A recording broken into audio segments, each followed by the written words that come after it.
We've been fortunate in that we had the higher ed network that we could rely on there. If you didn't have that in place, as we came in to be in the higher ed world where I started, is we did a lot of research as far as what was available to us and what were our real needs.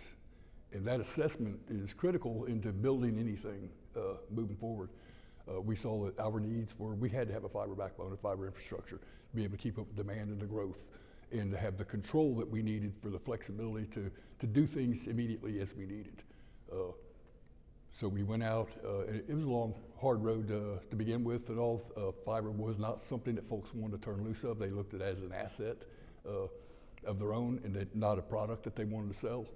But we kept on until we were able to finally beat it down to the point where we could actually get those. So we started off at 15-year RRUs in a small segment, but we've actually grown that now. We have operate about 3,700 miles of dark fiber throughout the state of Georgia. We light that ourselves with DWDM equipment, so we have total control over what goes on.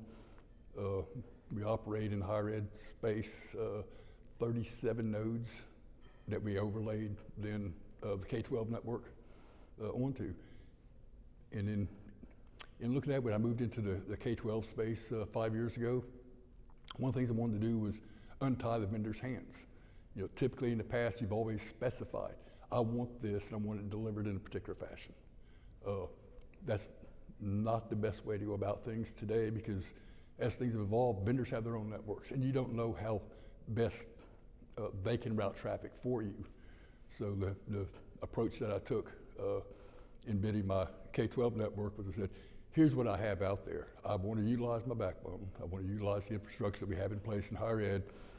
Here's 12 locations, and here's my 200 sites that I need to have connected.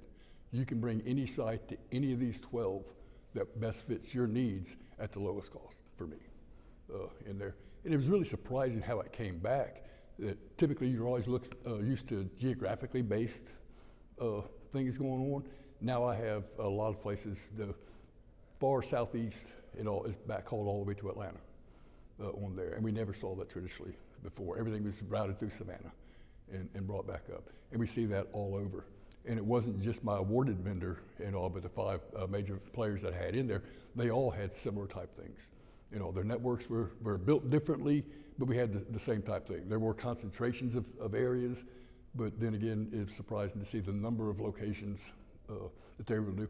And then you take that information and you go back in your history and from a cost standpoint and look, to untying those hands, these ones I never would have thought to ask to be brought or delivered in a different fashion, the cost really decreased.